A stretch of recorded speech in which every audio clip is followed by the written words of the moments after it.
Hello friends, welcome to my YouTube channel. गुम है किसी के प्यार में एपिसोड की अपडेट आपके लिए लेकर आई हूँ। तेजस्वी अपने काका साहब को समझाने की कोशिश करती है कि संगीत एक ऐसी कला है जिसके बिना जिंदगी अधूरी है, लेकिन काका साहब कहते हैं कि नील ने मेरी बात मान ली थी और तुम इस घर की बहू हो, तुम्हें मेरी बात माननी ही पड़ेगी और संगीत से तुम्हारा कोई रिश्ता नाता नहीं रहेगा। तभी ऋतुराज कहता है कि तेजस्वी ने तो संगीत से ही एमए करने की सोची है और फॉर्म भी भर दिया है। तभी लीना कहती है तेजस्वी कोई एग्जाम नहीं देगी, लेकिन वहां पे सभी लोग ये बात सुनकर चौंक जाते हैं। खुद तेजस्वी भी रोने लगती है और तेजस्वी विनती करती है कि आप लोग संगीत को समझें और मेरी कला को समझें और मुझे एग्जाम देने दें, क्योंकि मेरे ये बाबा का सपना था। तभी लीना कहती है कि तुम अपने बाबा के बारे में कुछ ना ही बताओ तो ज्यादा अच्छा है। और वहीं पर लीना कहती है कि संगीत से तुम एमए नहीं करोगी और तुम्हें संगीत में आगे अब नहीं बढ़ना है। लेकिन नील इन सब बातों का विरोध करता है और कहता मैंने तेजस्वी से वादा किया है कि मैं उसे उसकी जिम्मेदारियों के बीच में नहीं आऊंगा, उसके सपनों के बीच में नहीं आऊंगा और शादी को मैं कभी भी उनके सपने के बीच में आने भी नहीं दूंगा। और मैंने तेजस्वी की जिम्मेदारी लेने की वादा की है और मैं इस वादा को निभाऊंगा।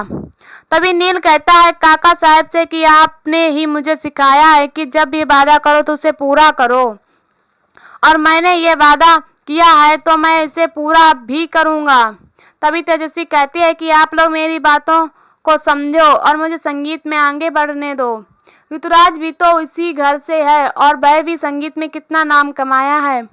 तभी काका साहब कहते हैं कि ऋतुराज हमारे घर का बच्चा नहीं है, वह लीना की बहन का बेटा है और उसकी परवरिश उसकी बहन ने की है। अगर हमने ऋतुराज की परवरिश की होती तो आज ऋतुराज भी नील की तरह डॉक्टर और इंजीनियर होता। तभी ऋतुराज कहता है कि मैं अपनी लाइफ में खुश हूँ और मुझे क्या करना है क्या नहीं करना है ये किसी से पूछने की जरूरत नहीं है। तेजस्वी इस घर की बहू है और मुझे नहीं लगता है कि भाई आप लोगों की बात मानेगी। ऋतुराज भी जले पर नमक छिड़कता है।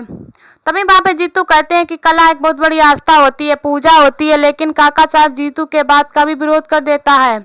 उसके बाद नील के पास एक कॉल आता है जो कॉल मुक्ता का होता है और नील मुक्ता से बात करता है। मुक्ता कहती है कि मुझे लीना जी से बात करनी है कुछ रस्म के बारे में। नील फोन का लाके लीना को देता है, लेकिन लीना बात करने से मना करती है। नील के समझाने पर लीना बात करती है, लेकिन लीना मुक्ता को ताना मारती है कि मुक्ता उधर से कहती है कि मुझे आपसे परमिशन चाहिए कि तेजस्वी और नील कल मेरे घर आए। लीना कहती है कि आज तक आपने मेरे बेटों को सिर्फ लूटा है, अब फिर लूटने के लिए ही बुला रही हो। ये कोई रस्म नहीं है, आपकी तो लॉटरी लग गई है। आपके बेटे की भी जिम्मेदारी मेरे बेटे ने ले ली है और बेटे भी फॉर्म फिल अप करके अपनी जिम्मेदारी मेरे बेटे के ऊपर सौंप दी। ये बातें सुनकर सभी लोग चौंक जाते हैं।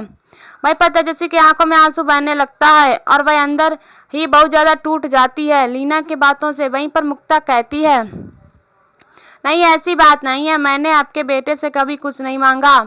उसने जो किया अपने मन से किया और मैं आपके बेटे का एहसानमंद रहूंगी जिंदगी भर की। उन्होंने मेरे लिए इतना किया, मैं तो बस ये रस्म करना चाहती हूँ। अगर यह रस्म नहीं हुई तो अब सुकून होगा। वहीं पे लीना कहती है कि यह सब चीज अपनी बेटी से ही पूछ लीजिए और फोन तेजस्वी को दे देती है। तेजस्वी कहती है अपनी माँ से कि मैं वहां नहीं आऊंगी, आप लोग चाहते थे ना कि मैं उन सब से चली जाऊं, तो अब मैं उस घर से चली गई हूँ, मैं वहां कभी वापस नहीं आऊंगी। मुक्ता कहती है बेटा ऐसा नहीं बोलते, क्योंकि जो रस्म है वह होना ही है और वह बहुत ही जरूरी रस्म है, नहीं तो कोई बड़ा अपशगुन हो जाएगा। लेकिन तेजस्वी अपनी बातों पर अड़ग रहती है और कहती है मैं वहां नहीं आऊंगी। तभी नील मुक्ता से बात करता है और तेजस्वी के हाथ से फोन छीनता है और कहता है आई आप चिंता मत करो, मैं तेजस्वी को लेके आपके पास जरूर आऊंगा और मैं आपसे वादा करता हूँ। तभी तेजस्वी कहती है कि आपने मेरे से बिना पूछे वादा कर लिया। वहीं पर लीना कहती है नील से कि तू अपना फैसला कब से लेने लगा, तू इतना बड़ा कब से हो गया है। लेकिन नील कहता है कि मैं ये शादी निभा रहा हूँ माँ, और मुझे बीच में इस शादी निभाने दीजिए, प्लीज़ मेरे बीच में मत आइए। और मैं आप ही लोगों से ये सब चीज़ सीखा हूँ कि जो भी वादा करते हैं उसे निभाया जाता है। मैंने तेजस्वी की जिम्मेदारी ली है और मैं इस जिम्मेदारी को अच्छी तरीके से निभाऊंगा। वहीं पर तेजस्वी अपने मायके जाने से मना करती है, लेकिन तभी जीतू काका समझाते हैं कि क्या तुम्हें अपनी माँ से मिलने का मन नहीं करता। लेकिन तेजस्वी कहती है कि नहीं, मुझे वहाँ नहीं जाना है। लेकिन जीतू काका समझाते हैं, बेटी वहाँ जाओ, तुम्हें भी अच्छा लगेगा। लीना कहती है कि तेजस्वी की तो लॉटरी लग गई है। तभी तेजस्वी कहती है कि आपको जो कहना है आप मुझे कह सकती हैं, लेकिन मेरे आई बाबा के बारे में आप कुछ गलत मत बोलिए। तभी नंदिनी कहती है कि तुम काकू से कैसे बात कर रही हो लेकिन तेजस्वी कहती है कि वहीनी, अगर आपने माँ बाप के बारे में भी हमेशा इस तरीके से बात करें तो आप क्या करेंगी। तभी लीना कहती है तुम अपनी आंखें और अपनी जुबान बंद रखा करो, और तेजस्वी पर चिल्लाती है। तभी नील आकर दोनों को समझाता है और लीना नील से गुस्सा हो जाती है। तेजस्वी वहां से रोते हुए चली जाती है और अपने कमरे में बैठ के बुक को लेकर रोने लगती है। तभी नील उसे आता है और समझाने की कोशिश करता है, कहता है मैं आपका साथ हमेशा दूंगा, आप चिंता मत करो, मैं काका साहब से बात करूंगा। लेकिन तेजस्वी कहती है कुछ नहीं होने वाला, ये लोग मुझे देखना ही नहीं चाहते। लेकिन नील उन्हें समझाता है और कहता है आप चिंता मत करो, मैंने आपकी जिम्मेदारी ली है तो आपकी जिम्मेदारी को मैं अच्छे से निभाऊंगा। अभी तेजस्वी नील के बातों को समझती है और कहती है मैं वहां जाने के लिए सिर्फ इसलिए तैयार हुई हूँ क्योंकि तुम्हारे साथ कोई अपशगुन ना हो। मैं नहीं चाहती हूँ कि मैं तुम्हारे साथ कुछ गलत करूँ और तुम्हारे साथ कुछ भी गलत हो जाए, क्योंकि तुमने मेरे लिए और मेरे भाई के लिए, मेरे परिवार के लिए बहुत कुछ किए हो और मैं भी तुम्हारा भला ही चाहती हूँ। ये कह के तेजस्वी वहां से चली जाती है और नील के दिल में कहीं तेजस्वी के लिए और भी जगह बढ़ जाती है। दूसरे दिन तेजस्वी तैयार होकर नीचे उतरती है तो वहां पे प्राची कहती है कि देखो हमारे घर की बहू कैसी लग रही है। तभी नील तेजस्वी को देखता है।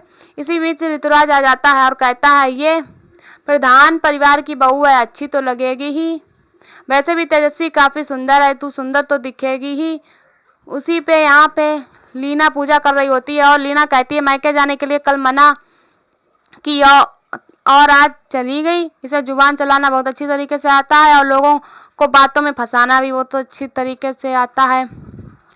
ये मायके जा रही है प्रधान परिवार के ठाट बाट को दिखाने के लिए अपने डॉक्टर पति के साथ। वहां पे नील भी कुछ नहीं बोल पाता है, लेकिन तभी तेजस्वी कहती है कि काकू आई, ऐसा कुछ भी नहीं है, मैं वहां दिखाने नहीं जा रही हूँ, मैं बस ये करने जा रही हूँ कि वहां पे कोई अपशगुन ना हो और इसीलिए मैं इस रस्म को निभाने जा रही हूँ। तभी अमृता भी कहती है कि ताई इस रस्म को निभाना बहुत जरूरी है, आप ऐसा कैसे बोल रही हो।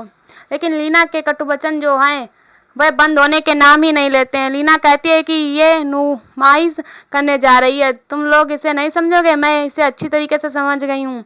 छोटे लोगों की यही बात होती है, अगर शादी बड़े घर में हो जाए तो वह दिखावा ज़्यादा करते हैं और इन्हीं बातों पे सभी लोग बात चौंक जाते हैं और एपिसोड यहीं पर ख़त्म हो जाता है। आने वाले एपिसोड में दिखाई देगा कि तेजस्वी नील से मिलने जेल जाती है और नील से पूछती है कि आखिर तुमने किया क्या है, जो लोग तुम पर गाली और कीचड़ उठा रहे हैं और तुम्हें जेल में बंद कर दिया गया है। लेकिन नील इन सब बातों से हैरान और परेशान होता है। नील और तेजस्वी दोनों को जेल में दिखाया जाता है। इस एपिसोड को मैं इतना ही। ऐसी ही वीडियो देखने के लिए हमारे चैनल को सब्सक्राइब करें, वीडियो को लाइक करें और हमें कमेंट में बताओ वीडियो कैसी लगी। तब तक के लिए बाय बाय।